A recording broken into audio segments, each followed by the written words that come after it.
நேயர்களுக்கு இனிய வணக்கம். மகரம் ராசிக்கார நேயர்களுக்கு பொதுவாவே மகர ராசிக்காரங்கன்னு அப்படின்னு எடுத்துக்கிட்டா அவங்க தான் வாழ்க்கையில ஒரு குறிக்கோளோட தான் செயல்படுவாங்க. அவங்க குறிக்கோள் மிகப்பெரிய குறிக்கோளா தான் இருக்கும். தன்னோட குறிக்கோளை அடையிறதுக்காக தினமும் அயராது உறக்கமில்லாம போராடி கொண்டிருப்பாங்க.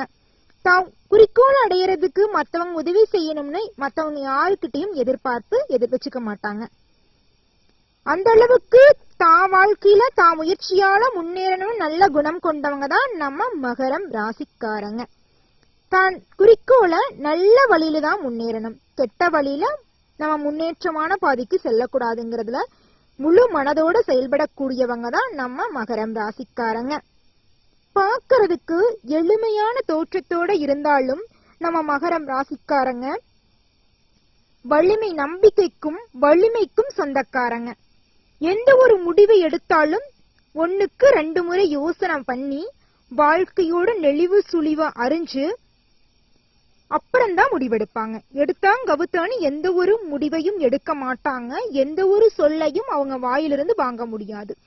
ஒருத்தவங்க கிட்ட ஒரு வார்த்தை பேசுறதுக்கு முன்னாடி 1க்கு 2 முறை யோசனை செஞ்சு நம்ம இந்த பேச்ச பேசலாமா, நம்ம பேசுறதுனால யாராவதுக்கு பாதிப்பு வருமா, இல்ல நம்மளுக்கே அது தப்பான வழியை கொண்டு போய் விட்டுருமா, நம்ம செய்யற செயலால நம்மளுக்கு நல்லதா மத்தவங்களுக்கு நல்லதா, நம்மளுக்கு கெட்டதா மத்தவங்களுக்கு கெட்டதான்னு பார்த்துட்டு யாருக்கும் பிரச்சனை இல்லாத பட்சத்துலதான் அந்த செயலையும் அந்த சொல்லையும் பேசுவாங்க, செயல்படுத்துவாங்க.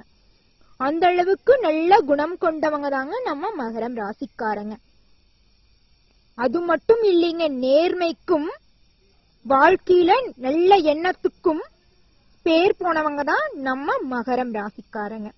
இப்பேற்பட்ட நல்ல குணம் கொண்ட மகரம் ராசிக்காரங்க என்னமோ இந்த நிமிஷம் வரைக்கும் கஷ்டத்துல சிக்கி தவிச்சுட்டு தான் வந்துட்டு இருந்தீங்க. ஆனா இனி வரக்கூடிய காலகட்டத்துல தெய்வ சக்தியால உங்க வாழ்க்கையில அதிசயம் ஒண்ணு நடக்க போகுதுங்க மகரம் ராசிக்காரங்களே. இதை யாராலையும் தடுக்கவே முடியாது. ஓ முருகா போற்றி, ஓ முருகா போற்றி, ஓ முருகா போற்றி. நல்லதே நடக்கும், நல்லது மட்டும்தான் நடக்கும். மகரம் ராசியில் பிறந்த குழந்தைங்களிருந்து பெரியவங்க வரைக்கும் ஒவ்வொருத்தவங்களும் நல்லவங்க யாரு கெட்டவங்க யாருன்னு பாரபட்சம் பார்க்காம எல்லார்கிட்டையும் ஒரே மாதிரிதான் பழகுவாங்க, பேசுவாங்க. வேறுபாடு தெரியாது. யார் நல்லவங்க யார் கெட்டவங்க, யார நம்பணும் யார நம்ப கூடாதுங்கிறது கூட தெரியாம எல்லார்கிட்டையும் அன்பையும் பாசத்தையும் வெளிப்படையா காட்டக்கூடிய குணம் கொண்டவங்க தான் நம்ம மகரம் ராசிக்காரங்க. இனி வரக்கூடிய காலகட்டத்துல மகரம் ராசிக்காரங்களே உங்களை பத்தி ஊரே புரளி பேச போகுது. இறைவா முருகா, என்னம்மா சொல்றீங்க, நல்லது நடக்குது அதிசயம் நடக்குதுன்னு சொன்னீங்களே, ஊரே புரளி பேசுற அளவுக்கு என்ன விஷயமா நடக்குது அப்படிங்கிறீங்களா? ஆமாங்க, ஊர் புரளி பேசுறது உண்மைதான். ஆனா உங்களை பத்தி நல்ல விதமா புரளி பேச போறாங்க. கஷ்டப்பட்ட குடும்பத்துல பிறந்து வாழ்க்கையில உயர்ந்த இடத்துக்கு வந்துட்டான், வாழ்ந்தா இவனை மாதிரி முயற்சி பண்ணி வாழ்க்கையில முன்னேறணும் அப்படின்னு உங்களை பத்தி பெருமையும் புகழையும் தான் உங்க ஊரும் உலகமும் உங்களை பத்தி புரளி பேச போறாங்க. உங்க குடும்பத்திலையும் சரி உங்க சொந்த பந்தத்திலையும் சரி உங்களுடைய மதிப்பும் மரியாதையும் உயரப்போகுது. உங்க கையில பணப்புழக்கம் அதிகமா விளையாட போகுதுங்க.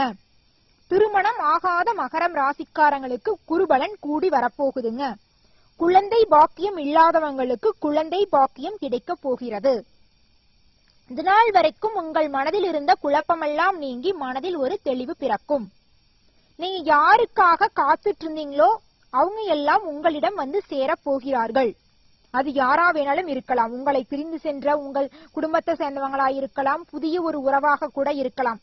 அவங்க எல்லாம் உங்களிடம் வந்து சேர போறாங்க.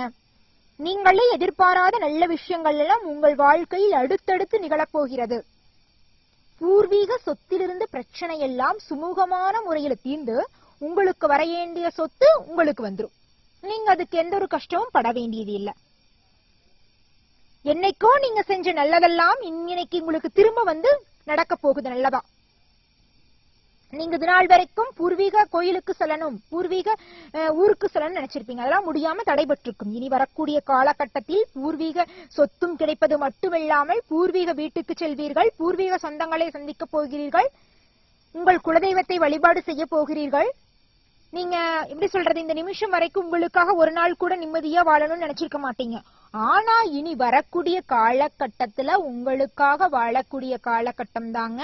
நல்லதே நடக்கும், நல்லது மட்டும் தாங்க நடக்கும் மகரம் ராசிக்காரங்களே. வேலை இல்லாத மகரம் ராசிக்காரங்களுக்கு இனி வரக்கூடிய காலகட்டத்துல படிப்புக்கு ஏத்த, மனசுக்கு பிடிச்ச வேலை, தகுதிக்கு ஏத்த சம்பளத்தோட சொந்த ஊரிலேயே நிம்மதியான வேலை கிடைக்க போகுது. நீங்களே எதிர்பார்க்காத அளவுக்கு உங்க வாழ்க்கையில அதிர்ஷ்டங்களும் ஆச்சரியங்களும் நடக்க போகுது. குழந்தைங்களிருந்து பெரியவங்க வரைக்கும் எல்லார்கிட்டையும் மரியாதையோடு நடந்துக்கக்கூடிய மகரம் ராசிக்காரங்களே, உங்க வாழ்க்கையில இனி ஊரே உங்களை பத்தி பெருமையும் புகழையும் பேச போறாங்க. நல்லதே நடக்கும், நல்லது மட்டும்தாங்க நடக்கும் மகரம் ராசிக்காரங்களே. உங்க வாழ்க்கையில மென்மேலும் நன்மைகள் நடக்க இந்த சின்ன பரிகாரத்தை செஞ்சீங்கன்னு வச்சுக்கோங்க, கண்டிப்பா நல்லது மேல நல்லது நடக்கும். அதிகாலை 4 மணி முதல் 6 மணிக்குள்ள முருகரை மனதார வேண்டிட்டு, முருகரோட மந்திரம் ஓ முருகா போற்றி, ஓ முருகா போற்றி, ஓ முருகா போற்றின்னு முருகரை மனசுல 3 டைம் இந்த மந்திரத்தை சொல்லி உங்க குறைகள்ல சொல்லி வேண்டிக்குங்க. கண்டிப்பா உங்க குறைகளை எல்லாம் நீக்கி முருகர் உங்க வாழ்க்கைக்கு நல்லது செய்வாரு. நல்லதுதான் நடக்கும், நல்லது மட்டும்தாங்க நடக்கும். நம்பிக்கையோட வாழுங்க. ராசிக்காரங்களே, உங்களுக்கு இந்த புது வருஷம் எந்த நேரத்துல பிறந்திருக்குன்னு பாத்தீங்கன்னா, உங்க ராசிக்கு 12வது ராசியில தான் இந்த புது வருஷம் பிறந்திருக்கு. இதன் காரணத்தால உங்க வாழ்க்கையில நல்ல விஷயங்கள், நிறைய விஷயங்கள் நடக்க போகுதுங்க. துணிச்சலும் எதையும் சாதிக்கும் மனப்பக்குவம் உங்க மனசுல எழப்போகுதுங்க. இதனால் வரைக்கும் பயந்துட்டு இருந்த காரியத்தை எல்லாம் பயமில்லாம செஞ்சு முடிக்க போறீங்க. இந்த புத்தாண்டுல பல வகையிலும் வெற்றிகள் சூழ்ந்து உங்களுக்கு மகிழ்ச்சி அளிக்க போகுதுங்க. இந்த ஆண்டு பிறக்கும் போது 7ல செவ்வாய் நிக்கிறதுனால மனைவியுடன் விவாதங்கள், சந்தேகம், பிரிவு மனப்பான்மையெல்லாம் வரதான் செய்யும். உங்க முன்போகத்தை குறைச்சுக்குங்க. கணவன் மனைவிக்குள்ள ஈகோ எல்லாம் வச்சுக்காதீங்க. ஒற்றுமையா எந்த ஒரு விஷயமா இருந்தாலும், தப்பே பண்ணனா இருந்தாலும் நீங்க சொல்லிட்டு பண்ணுங்க. மனைவியும் கணவனும் ஒற்றுமையா இருங்க. உங்களை யாருனாலையும் எந்த சக்தியாலையும் பிரிக்க முடியாது. கடவுள் உங்க பக்கம்தாங்க. இந்த வருடம் முழுக்க சனி 2ல அமர்ந்து 7 சனியின் பாதக சனியாக இருக்கிறதுனால பல்வழி, காது வலி வந்துட்டு போயிரும். இதனால உங்களுக்கு மிகப்பெரிய பாதிப்பெல்லாம் இருக்காது. லைட்டா உங்களை பயமுறுத்தி பார்க்கும். சற்று கவனத்தோட இருந்துக்குங்க. கண் பார்வையை பரிசோதித்துக் கொள்வது நல்லது. அதிக நேரம் மொபைல் போன், தொலைக்காட்சி பாக்குறத குறைச்சுங்க. கொஞ்சம் குறைச்சுக்குங்க. தினமும் 4 மணி நேரம் பாக்குறீங்கன்னா ஒரு 3 மணி நேரம், 2 மணி நேரம் கொஞ்சம் கொஞ்சமா குறைச்சுக்குங்க. முழுமையா உங்களை குறைக்க சொல்ல, படிப்படியா குறைச்சுக்குங்க. அடிமையா இருக்கிற போதை பழக்கம், சிகரெட் பழக்கத்தை எல்லாம் அறவோடு விட்டுருங்க. தயவு செஞ்சு விட்டுருங்க. உங்க உடம்ப பாதுகாப்பா பாத்துக்குங்க. உடம்பு தாங்க முக்கியம். உடல் நல்லா இருந்தாதான் நம்ம மத்தவங்களை பாதுகாக்க, நம்ம குழந்தைங்கள, குடும்பத்தையெல்லாம் யாரு பாத்துக்குவா? நீங்க போயிட்டீங்கன்னா யாரு பாத்துக்குவா? அதை நீங்க புரிஞ்சுக்கணும். சொல்லுவாங்கல்ல பழமொழி, சுவர் இருந்தால்தான் ஓவியம் வரைய முடியும். அப்படிங்கிற மாதிரிதான் நீங்க இருந்தாதான் உங்க குடும்பம். நீங்க இல்லைன்னா உங்க குடும்பம் எப்படி இருக்குன்னே தெரியாது. அந்த மாதிரி சுக்கா பின்னமா, சின்ன பின்னமா போயிடும். அதை புரிஞ்சு செயல்படுங்க. என்ன செஞ்சாலும் செய்யறது நல்லதா கெட்டதா, நம்ம இதை செய்யலாமான்னு யோசிங்க. நீங்க சொல்லுவீங்க, எனக்கு இருக்கிற கஷ்டத்துக்கு இந்த மதுவை குடிச்சனாதான் என் கஷ்டம் எல்லாம் பறந்து போகுதுன்னு சொல்வீங்க. அதான் தப்புங்க. அதுல என்ன உங்களுக்கு சந்தோஷம் கிடைக்க போகுது? குழந்தைங்க கிட்ட விளையாடுங்க. அப்படிதான் வீட்டுல சின்ன சின்ன குழந்தைங்க இல்லைனாலும் வேற ஏதாவது விஷயத்த பண்ணி நீங்க உங்க மனசை மாத்திக்கீங்க. சரிங்களா? உங்க வாழ்க்கையில நல்லதா நடக்கும், நல்லது மட்டும்தாங்க நடக்கும் மகரம் ராசிக்காரங்களே. மகரம் ராசிக்காரங்களே, நீங்க எந்த ஒரு செயலை செஞ்சீங்கனாலும் சரி, மத்தவங்க கிட்ட ஒரு சொல்ல சொன்னீங்கனாலும் சரி, 1க்கு 2 முறை யோசனை பண்ணி இந்த சொல்லலாமா சொல்லக்கூடாதான்னு யோசிச்சுட்டு பண்ணுங்க. எடுத்தேன் கவுத்தான்னு எந்த ஒரு செயலையும் செஞ்சிடாதீங்க. அது உங்களையும் பாதிக்கும், உங்களை சுத்தி இருக்கிறவங்களையும் பாதிக்கும். சரிங்களா? உங்க வாழ்க்கையில மத்தபடிக்கு எல்லாமே நல்லதுதாங்க. பொறுமையை மட்டும் கடைபிடிச்சீங்கன்னா போதும்.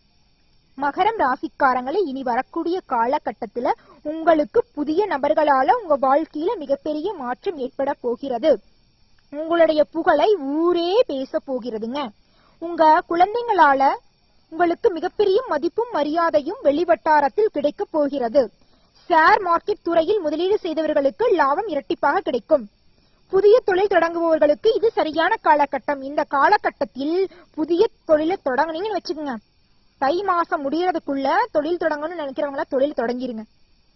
இது நல்ல மாசம் தொழில் தொடங்கிட்டீங்கன்னு வச்சுக்கோங்க, உங்களை வீழ்த்த யாருனாலையும் முடியாது. வெற்றி மேல் வெற்றி, வாழ்க்கையில வெற்றி தான். கீழே விழுக மாட்டீங்க, அப்படியே மேலதான் போயிட்டே இருப்பீங்க. மேல போனாலும் கீழே இருக்கிறவங்களையும் பார்த்து எல்லாத்துக்கும் உதவி செய்வீங்க. அந்த அளவுக்கு சிறப்பு குணமும் தன்னலமும் கொண்டவங்க தாங்க நீங்க. உழைப்புக்கேற்ற ஊதியம் கிடைச்சா போதுன்னு வாழ்ந்த உங்க வாழ்க்கையில அதிசயங்கள்லாம் நடக்க போகுது. நீங்களே எதிர்பாராத விஷயங்கள் எல்லாம் நடக்க போகுது. புதிய நபர் வருகையினாலதான் உங்க வாழ்க்கையே மாறிக்கிறத நீங்க உணர போறீங்க. கணவன் மனைவிக்குள்ளேயே புரிதல் அதிகரிக்க போகிறது. மனைவி வழி உறவுகளின் மூலம் உங்க வாழ்க்கையில பலவிதமான ஆதாயங்களும் நன்மைகளும் நடக்க போகிறது. உங்க சகோதர சகோதரிகளால உங்களுக்கு பலவிதமான சந்தோஷமான நிகழ்வுகள் நடக்க போகிறது. உங்க இல்லத்துல அடுக்கடுக்கா சுப நிகழ்ச்சிகள் நடக்க போகுது. திருமணம், அப்புறம் குழந்தை பேரு, அடுக்கடுக்கா காது குத்து, அந்த மாதிரி ஏதோ ஒரு ஃபங்க்ஷன் நடந்துகிட்டே இருக்கும். புதிதாக வீடு கட்டணும்னு நினைச்சிட்டு இருந்தவங்களுக்கு தடைபட்டு நின்றுட்டு இருக்கும். இனி வரக்கூடிய காலகட்டத்தில் நீங்க நினைச்சபடி உங்க சொந்த ஊர்லயே வீடு கட்டி சந்தோஷமா நிம்மதியா குடும்பத்தோட கடன் இல்லாத வாழ்க்கையை வாழ போறீங்க. உங்க வாழ்க்கையில நல்லதுதாங்க நடக்கும், நல்லது மட்டும்தாங்க நடக்கும். முருகர் உங்க மனசுல என்னைக்குமே இருக்கணும். முருகர் உங்களை ஒருபோதும் கைவிடவே மாட்டார் அப்படிங்கறத மட்டும் மனசுல வச்சுக்கோங்க. நீங்க எந்த ஒரு நிமிஷமும் எந்த ஒரு நொடியும் முருகரை மனதார நினைச்சுக்குங்க. முருகர் ஆலயத்துக்கு போய் தான் முருகரை வேண்டணும், அப்பதான் முருகர் நம்மளை பாதுகாப்பாருன்னு இல்ல. முருகரை எந்த ஒரு நிமிஷமும் நினைச்சுக்கிட்டீங்கன்னா அவர் ஒவ்வொரு நிமிஷமும் உங்க கூட துணை இருப்பாரு. ஏன்னா நம்ம கூடவே நம்ம உள்ளத்திலேயே முருகர் குடியிருக்கிறாருங்க. அதை நீங்க புரிஞ்சு செயல்படுங்க. நல்லதுதான் நடக்கும், நல்லது மட்டும்தாங்க நடக்கும். நீங்க பயணம் செய்யும் போது கொஞ்சம் கவனமா செஞ்சுக்கங்க. பயணம் பண்ணும்போது, வாகனத்தை ஓட்டும் போது இந்த காலத்து இளைஞர்கள் யாரு சொன்னாலும் கேட்கறதில்ல. கையில தொலைபேசி வச்சு பேசியதான் ஆகணும், செல்போன் வச்சு பேசியதான் ஆகணும்னு பேசுறீங்க. என்னங்க அவசரம்? ஒரு நிமிஷம் வண்டியை நிறுத்திட்டு பேசிட்டு போங்க. உங்களை நம்பி உங்க குடும்பம் இருக்கு, உங்களுக்காக எத்தனை உறவுகள் காத்துட்டு இருக்காங்க. அதையெல்லாம் யோசிச்சு செயல்படுங்க. வரக்கூடிய இந்த காலகட்டம் தை மாசத்துல பொறுத்த வரைக்கும் மகரம் ராசிக்காரங்களே மேலும் நல்லதெல்லாம் நடக்க தை மாசம் முடியும் வரை மாதத்தின் ஒவ்வொரு செவ்வாய்க்கிழமை தோறும் அருகில் இருக்கும் சிவபெருமான் ஆலயத்திற்கு சென்று சிவபெருமானை மனதார வேண்டி வாருங்கள். நல்லதே நடக்கும், நல்லது மட்டும்தான் நடக்கும். நன்றி, வணக்கம்.